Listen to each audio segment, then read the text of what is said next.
Let's check out the Cloner Alliance Flint 4KP Plus streaming and gaming video capture card.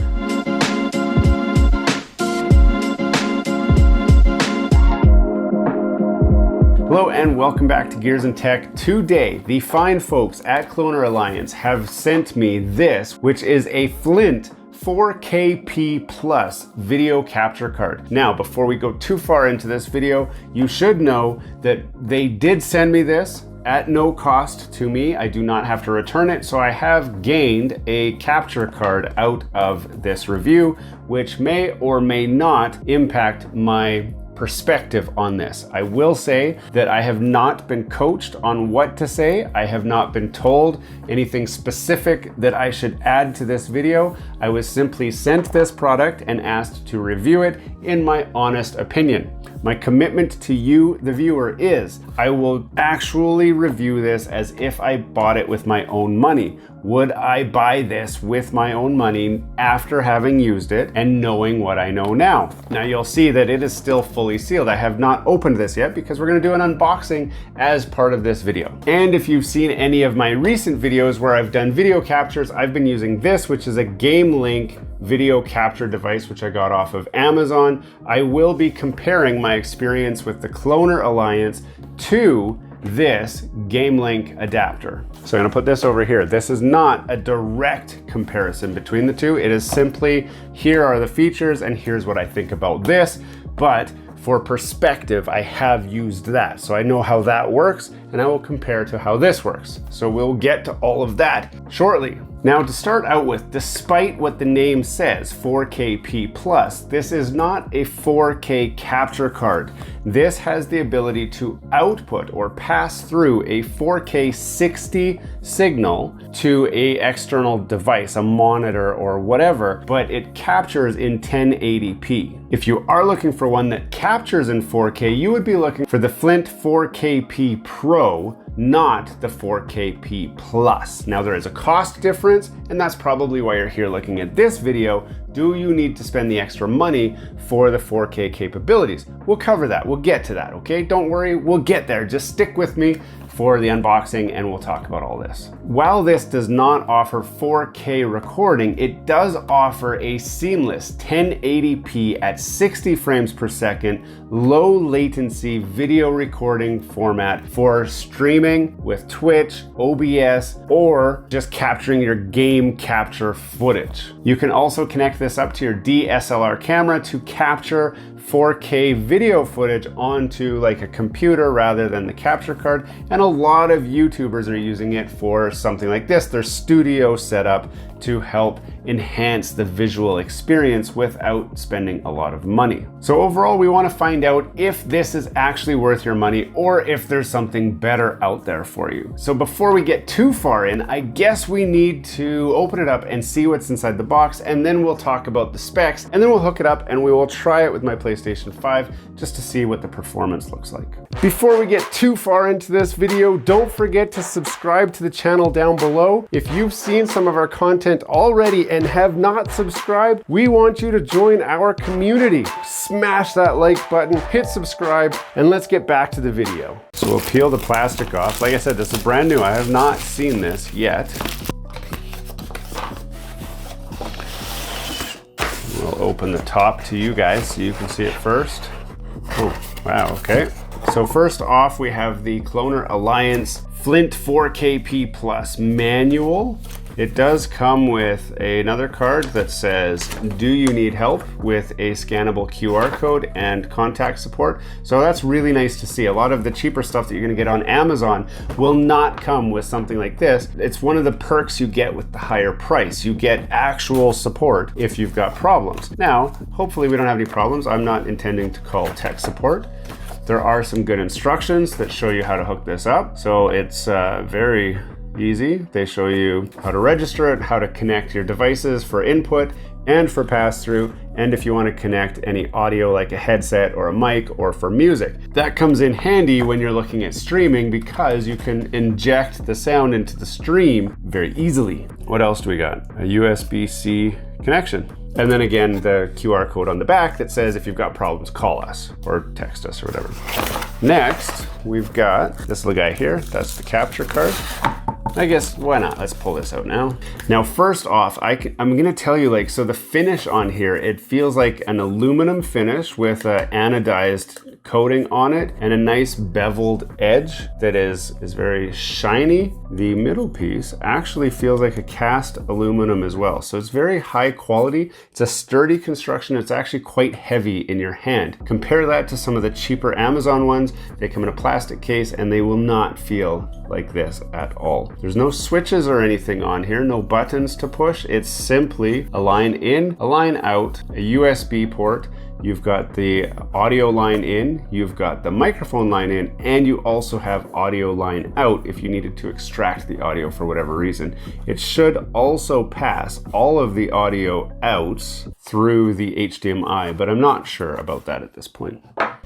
Now in the box, I can see we've got a load of accessories here. So let's just cover what you get here. So this is a USB-C to USB-A adapter, which comes in handy. We also have a USB-A male to USB-A female adapter. Not sure what that's all about. We also have this guy here. Interesting. Does this use a micro USB? No. We have this, which is a micro USB to USB-A dongle. We also have a USB-C to USB-A adapter. Now, you heard me already say we have a USB-C to USB-A adapter. If we look inside there, right inside there, what you will notice is one of them is white and one of them is blue. The blue one will support the USB 3.0 protocol, and this one will support, the white one will support USB 2.0. Ideally, you want to connect to an actual USB-C with USB 3.0 because that will give you the best performance on that video card. We also have HDMI cable. We can pull this out of the plastic bag here. The length of this is roughly 4 feet. So it's not the longest in the world, but it's certainly not the shortest. We also have this, which is a USB-A to USB-C cord. Now, I'll show you the different connection options we've got here.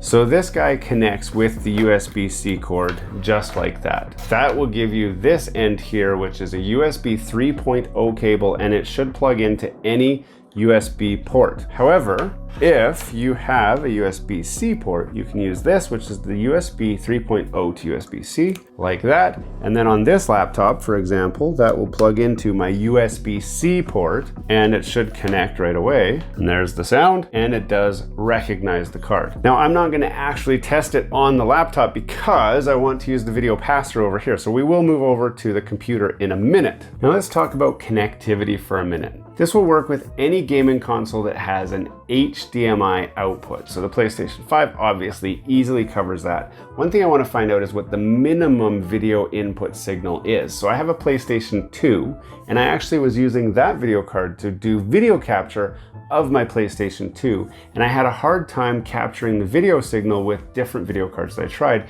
because it does not output a standard HD signal. So we'll try throwing a few different HD signals at this and see what it does and does not capture, just to get a good idea of how good the visual range is with this. It is a plug and play device, so you should be able to plug it into any modern PC and have it work. However, Cloner Alliance does recommend that you have an Intel i5 that runs at least 2.5 gigahertz to use it. They also recommend not using a laptop because laptops tend to have power saving mode where they downclock your processor. They do recommend you use like a big computer like that. Now, you should be able to get by just fine with a laptop, and this particular laptop is actually quite high spec. So I would expect no problems with this laptop. But on your personal laptop, you may experience some issues and you may have to play with the settings a little bit to get it to work. But as long as you got an i5, 2.5 gigahertz, you should be okay.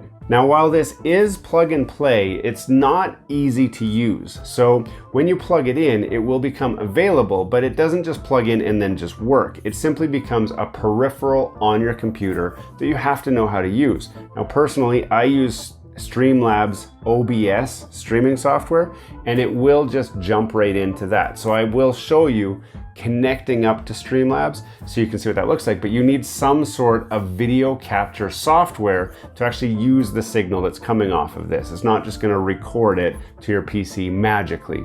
Now, it also doesn't have a full like configuration menu. So if you don't know how to use software such as OBS, there's a bit of a learning curve where you will have to learn how to use the software and then how to implement your video capture card. Also, for those of you who have a PlayStation 5 or a newer console, you also know you can't normally just plug this right in and have it work. You will have no video signal, and that's because you need to change the HDMI settings on the console to turn off the HDCP setting. Normally this is going to be turned on your console, and so it might not work then unless you turn that off. Again, I'll show you that when we get to that part of the video. Now we want to talk about the recording quality. So we said this is a 4K capture card, but it's only a 4K output. The capture card itself records at 1080p 60 frames per second. Those of you who have been around a little while, you know that this PlayStation 5 can do 4K at 60 frames per second or 1080 at 120 frames per second. That means that this console is putting out more frames per second than what this capture card supports. Now, you might be asking yourself, is that a problem? The short answer is right now, no, because most people are connecting to a TV, which doesn't do 4K anyway, so it's 1080p, probably at 60 frames per second, or even a monitor, which most of the monitors at best support 1440p and 60 or 120 or 240 frames per second, but we're not going there with this. It's not a big deal. Plus, you can still output the 4K signal unrestricted to your monitor. But right now is not holding us back. In the future, it might. And if you're wondering about future proofing, I mean, this is going to be good for quite a few years. Most people are only watching YouTube streams at 1080p, and Twitch is streaming at 1080 at best anyway as well. Most people are not tuning into a stream because it's a 4K. So you're not going to miss out just because you can't do a 4K stream with this. So the bottom line is, if you need to do screen recording at 4K or at 1080, 120 Hertz, this is not the video card for you. It just isn't. It won't do what you're looking for. But if you don't even know what words I just said, then this video card's probably just fine for you. So now the next thing we got to do is just hook it up and then see, run it through some paces. So we're going to jump over there. We're going to see how it works with the PlayStation 5, and then we'll come back and wrap this all up. So now that we are at our computer with our PlayStation 5, it is time to do all of our connections. Now, we'll start with the easy connections first, and that would be the USB connection. I'm gonna just plug this in here right now. The next thing you're gonna do is take your HDMI cable, like that, and we're going to put this into our PlayStation 5, if we can do it without wrecking it, just like that. Now, PlayStation 5 is also gonna get powered up because it won't turn on without power. Like that. So this is coming from the PlayStation 5. I'm going to plug that into the in port on the Flint 4K Plus. Then I've got an HDMI cable coming from the monitor, and I'm going to plug that into the out connection. And right away, my monitor said, hey, we noticed somebody has connected something to this. Do you want to switch to that input? Let's say yes. And then we need to plug this in to a USB 3.0 port. So we're going to set up our live streaming first. So I'm going to plug this in up here, and hopefully this port works. So now that this is ready to go, we can go to our streaming software. Now I'm currently running the streaming software because I'm doing a video capture to capture what you're seeing on the screen right now. So I can go and just simply add, and I'm going to add a video capture device, and I'm going to call this game capture, just like that. I'm going to say okay.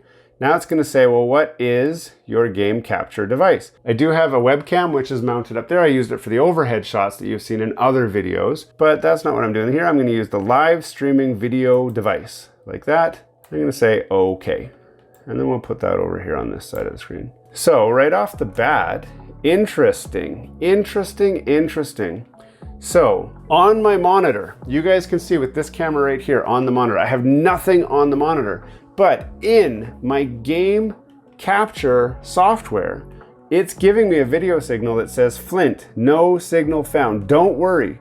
Please check the input signal, scan QR code for help. So if you're having trouble and you're in your software, let's see, I can make this bigger so you guys can read it. Need help? Scan that code, and then Cloner Alliance will tell you how to get that signal working. But I'm going to get it working by just turning on the power on my PlayStation 5. Now, the first thing you're going to notice is I unplugged my PlayStation 5 without powering it down, because when it turns on, it's going to give me a warning that I've shut it down incorrectly. Now, right off the bat, what you're going to notice is, well, a couple things. First of all, my controller battery is just about dead, so I've got it plugged in so it's charging.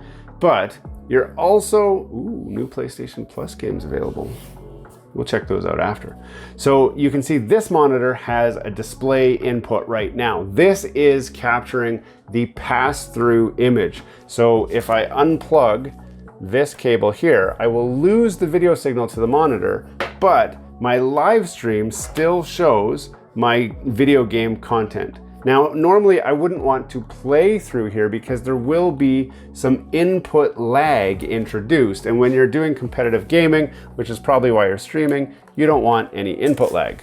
So you can use the video pass-through. This will pass through 4K at 60 frames per second, which is plenty enough speed for most of you. If you need a 120 frames per second output, this is probably not the one you're looking for, but you're probably not actually doing 4K at 120 anyway, because the PS5 doesn't do that very well. So here you can see, I'll boot up a game just for fun, because why not?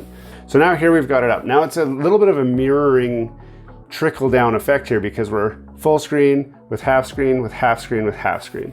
So that's just how I've got my OBS set up. But either way, here you can see, I mean, it works. There's nothing to see. Now, I will say that using the cheap, generic Amazon video capture card setup was never this easy, okay? I just showed you the setup in real time. I didn't do anything special to do it. I just opened up OBS, selected the device, and immediately it saw the device and it started showing me a video signal right away. With the generic Amazon capture card, it always glitched out. It always needed to be rebooted. I'd have to unplug it, plug it back in, and my stream reliability was very, very low. It would lock up and I wouldn't even know it had locked up. So I started to always be checking my stream. I always had to have it open and checking and making sure that it's there. Whereas this has been, it's totally rock solid. It responds very quickly. You can see as I'm just toggling through, like the refresh rate, I can see a small delay, but not much. But this feels pretty much instant. It feels like I'm still on the native PlayStation 5.